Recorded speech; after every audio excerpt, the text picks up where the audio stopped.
Hey guys, welcome back to my channel. It is official, hell has frozen over. Tarte has released a colorful eyeshadow palette. And not only is it colorful, it's freaking rainbow. So we're going to talk about this today, and I'm going to show you how I did this eye look. So let's do this.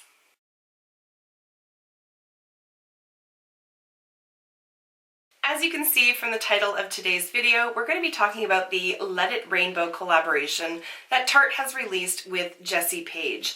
I wasn't familiar with Jessie Paege until I saw this collaboration. I have checked out a couple of her videos. She's cute as a damn button. I'm going to leave her linked down below in case you want to check her out as well. Let's dive straight into this, shall we? This little kit here retailed for $29 on the Sephora website, and the instant that I saw it, I had to go and pick it up, if only to see if Tarte can actually do colorful eyeshadow. If you have watched my channel for any amount of time, you know that I have been rather harsh on Tarte in the past because they seem to release the same things over and over and over again. Not so with this one. So let's take it out of the package. So you do get a deluxe size sample of the Lights Camera Lashes mascara, which once you see the eye look demonstration, totally forgot to use this one. Would have made sense, but here we are. It is black. I almost thought that it might be a colorful mascara, but I'm glad that they just went with classic black. Then we have the palette. So first of all, hats off Tarte. Your packaging is beautiful. I love it. It's nice and compact, super colorful, the gold as per usual, and when you open it up, there's a little plastic thing that says Let It Rainbow on there, which is actually kind of adorable, completely useless, but adorable. And then the palette itself has a nice sized mirror, and then there are 8 colorful shadows in there. This packaging may actually look familiar to you. It's not the first time that Tarte has used this layout in a palette before, but I suspect it's because they're just using overstock actual palettes rather than creating brand new components as each palette is released. I have a very minor gripe about the layout in that it just drives me a little wonky that there are 2 shades that are different. There's enough room here that they could have had another row of 3, and they opted not to do that for reasons unknown. It would make sense to me if you had like a 6-pan eyeshadow palette and then like a highlighter and a blush, but that's not the case here. Looking at the colors themselves, there are 6 matte shades and then 2 that are a pearlescent finish. This is missing a green. So I do have a minor gripe about that because there are 3 blues. I suppose if you really want to get picky, you could call this like mint green, but overall with the tone of the rest of the shades that are in there, I think they could have done away with this mint and put in like a Kelly green just to round it all out, or put a Kelly green in here, make this a row of 3 and add a pink, because this one's more like an orchid shade. That's something that I would point out, that on the actual cardboard packaging, it looks far more pink than it is in the pan. So we have a rainbow palette. Pride Month is coming up. Is this just pandering? I know there have been some questions about that on social media, and I'm here to say, I don't think that it is. Tarte has committed to donating $25,000 to the Trevor Project, regardless of sales. If you watched my most recent new releases video, I discussed La Mer. They have come out with a limited edition face cream. It's retailing for a buttload of money. For every sale and for every public post that somebody makes on Instagram using 2 of their defined hashtags, they will donate $25 to their own charity. So they've created their own ocean conservation charity. They're going to be donating money essentially to themselves to go towards ocean conservation efforts.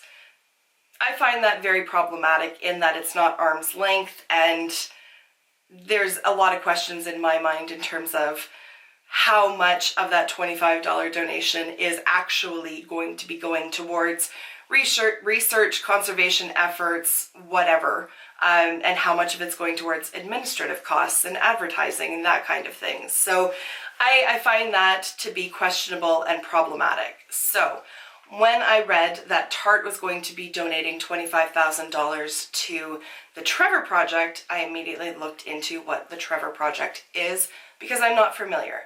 So, the Trevor Project was founded in 1998. That in and of itself gives me a bit of peace of mind that this wasn't just created by Tarte for the sake of optics. Not saying that that's what La Mer did, but it kind of smells to me like that's what they did. The mission of the Trevor Project is to prevent suicide amongst LGBTQ plus youth. So it provides crisis intervention services as well as suicide prevention services to members of the community who are under the age of 25. In addition to providing those services, they also conduct research into the field of suicidology. For the sake of full disclosure, I know that some people refer to the community as LGBTQ+. The Trevor Project on their website refers to it as LGBTQ.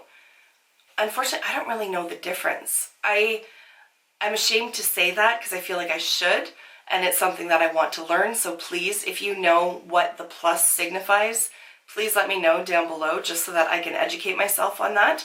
But I'm going to stick with the wording and the descriptor that the Trevor Project uses on their website. So as I said, their main mission is to prevent suicide amongst the community. And they employ 4 strategies for doing this. And I'm going to read those from the website just so that I don't miss the information. So the first is to provide crisis counseling to LGBTQ young people thinking of suicide. The second is to offer resources, supportive counseling, and a sense of community to LGBTQ young people to reduce the risk that they become suicidal. The third strategy is to educate young people and adults who interact with young people on LGBTQ competent suicide prevention, risk detection, and response. And the fourth strategy is to advocate for laws and policies that will reduce suicide amongst LGBTQ young people. This is a nationwide nonprofit organization and they operate 24/7, 365 days a year. They have a toll-free phone number, there's an ability to text with them, they have a chat option as well, and they also have something called Trevor Space, which is a social networking site specifically for LGBTQ youth. So I'm going to leave all that information in the description box down below because the Trevor Project is specific to the US and does not offer services to Canada. I'm going to try to find some more Canadian relevant information and include that down below as well. If there are any organizations that you know of in your area, please feel free to leave that in the comments. Another thing that I noted on the Trevor Project's website that I think is just the gold standard for nonprofit charities to do is they have all of their financial documents listed from 2008 to 2017. I suspect 2018 will come up soon, but there's probably a timeline for when they have to file that kind of information based on the fact that they're a charitable organization. I don't know anything about tax laws and such in the US. I know very little about tax law in Canada, but I suspect that those 2018 documents will be up most likely, I would imagine, by the end of June. But again, that's just a guess based on what I know of Ontario laws. So all of that information is to say that this is far from pandering, and I think that Tarte has done an excellent job of selecting the organization that they are going to make their donation to. And I can't say with certainty whether it was Tarte that selected this organization or if this is something that Jessie Paege herself has been a supporter of and she brought it to the table. But regardless, there is this commitment to donate $25,000 to what appears to me to be a very worthwhile and legitimate charity. Now that I've given you that information, I want to get into the eye look. So here we go. So I've already primed my eyelid and I've set that primer with a translucent powder. So we're just going to dive straight into the palette. So I started off with the yellow one here and I'm just using a fluffier blending brush. This one is from Beautylish. It's part of their 420 collection. And I just put that yellow right into the inner portion of the crease and blended it above.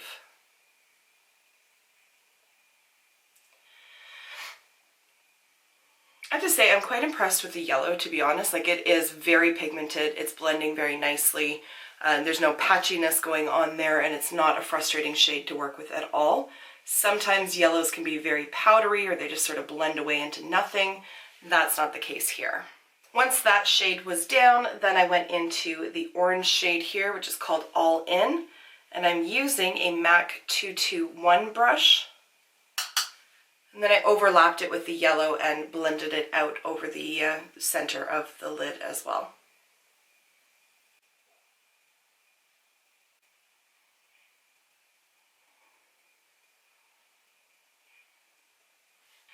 Again, you can see just how pigmented this shade is and how nicely it's blending out.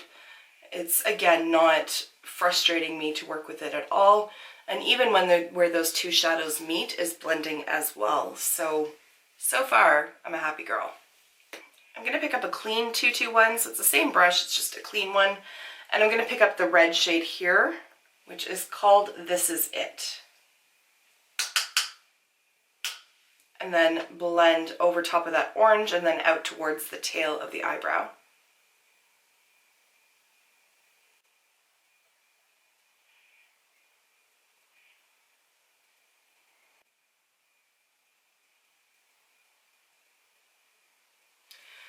This shadow isn't quite as pigmented when you first go into it, but it does build up nicely, and it again blends nicely as well. Next up, I took the E07 brush from Valère and picked up this shade down here, which is called Ambitious. I think I forgot to tell the yellow shade. It was called Go For It. Go for it, connect for. Alright, and then, as you can see over here, I kind of did a very rounded look to the eye. Normally I just do like a straight line out and it's more of a triangular really, but this is sort of oval, I suppose. So I'm going to try to recreate it over here. Just use circular motions, brought it down below the lash line, and then blended it back up and into the crease.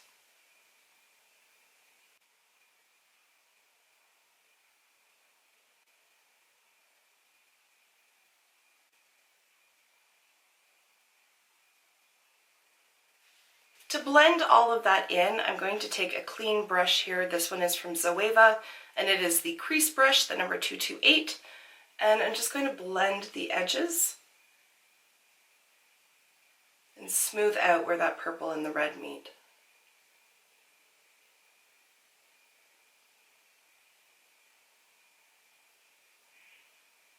Next, I went in with the Real Techniques Detailer brush and picked up that brighter blue shade over here. This is called Hustle, and put that on basically the outer half of the lid.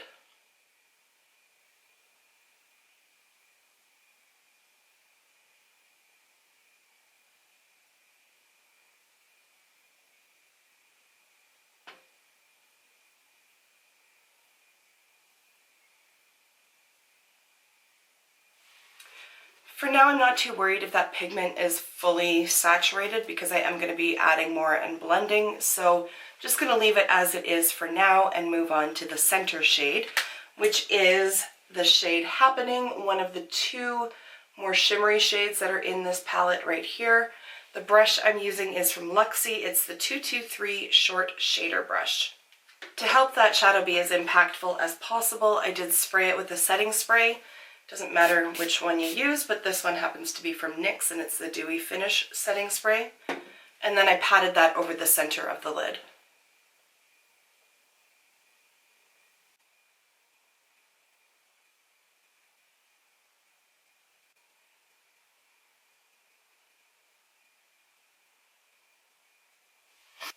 So as you can see, this shade does pick up very nicely on a brush. Sometimes shimmer shadows won't, and you kind of have to use your finger. This is not the case here. Brush totally fine, blends out nicely, good opacity to it.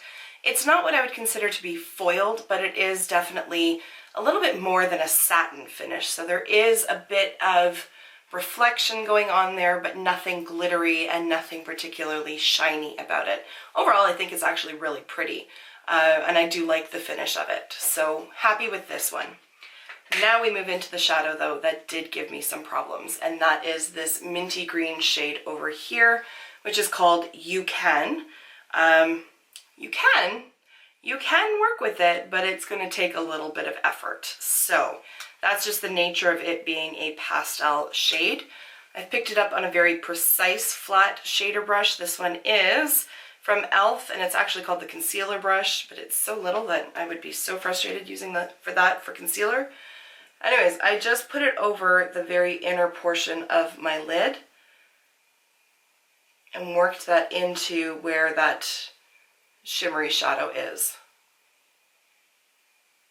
I did find though that I had to go back in a couple of times to build up the pigmentation, but by far this is the dud of the palette, and I don't think it's necessarily to do with the formulation. I think it's the nature of the color itself. It's just not a super impactful shade. I think if I was going to use it over a larger area on my lid, I would put a white base down first, just to give it as much help as possible. As I said, I'm going to add a little bit more of that darker blue just to blend everything out. I'm going to pick it up on this brush here, which is from ColourPop. It's the E1. I don't know any other name for it. That's just what's printed on it. So I'm just going to add that over to the outer edge here and just make sure that there's no harsh lines. I am going to do some more blending on my lid in a moment, but for right now I'm going to finish up the lower lash line. So I just have a little smudgy smudge brush here. This one's from Quo. It's called the smudger brush, so I wasn't too far off. And I'm going to pick up this shade here called Risk Taker after I drop something. What the hell was that? I don't know. I dropped a face mask. I don't know how it made that much noise, but there it is. Alright, so this one I did experience a bit of fallout with when I applied it over here. This is the other shimmery shadow, if you will. I think shimmery is kind of overselling it, but it's definitely not matte. Maybe satin might be the better descriptor for it, I'm not sure. At any rate, this isn't a matte shadow, and I did find that it produced some fallout. So I've really tapped off the excess, and then I'm just going to almost stamp it along that lower lash line just so that the pigment stays in place and doesn't fall down onto my cheeks.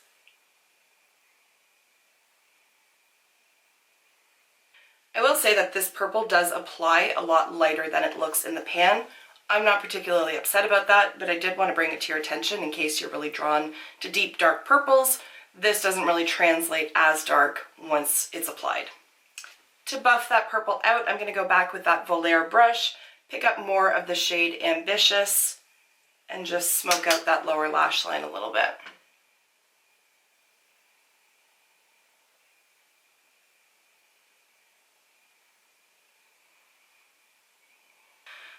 As I said, I did want to do a little bit more blending, and it's specifically in the crease. So I'm going to go back with that Zoeva brush and just run it through the crease, just so that everything is all as mushed together as it can be.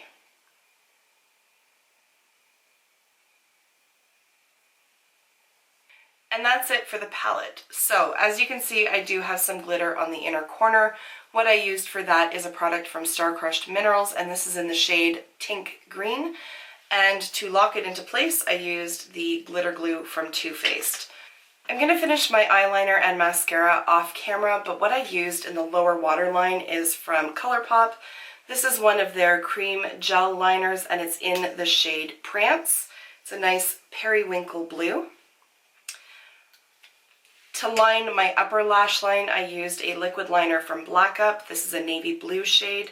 I've talked about these liners before. The yellow left me wanting more, but the navy blue and the cobalt in particular, spot on. They're so good. For mascara, I'm using one from Essence. This is the I Love Extreme Curl and Volume Mascara. I just picked it up yesterday, so I'm just testing it out right now. Once I have that all done, I will pop back in and wrap this up. So my final thoughts on the palette are that it's really fun. It really is. It performs very well. Of course, there is that one shade that I'm really not all that fond of, but it is workable. You just have to add a little bit of effort to it. I do wish that there was a pink and a green in here. I think that would have rounded it out very nicely. But all things said, it's a fun little palette, and I really do hope that Tarte has a lot of success with this, if only for the positive reinforcement. Now that we know that they can do color, I would like to see even more of it. So those are my initial thoughts on the palette, and of course I wanted to share the information with you regarding the charity that Tarte is going to be donating to. So like I said before, if you know of any charities as well that do the same kind of services, please leave them in the comments down below so that the information is all available to everybody. And I thank you very much for taking the time to watch. I will see you in my next video. Until then, just be a decent human being. Bye for now.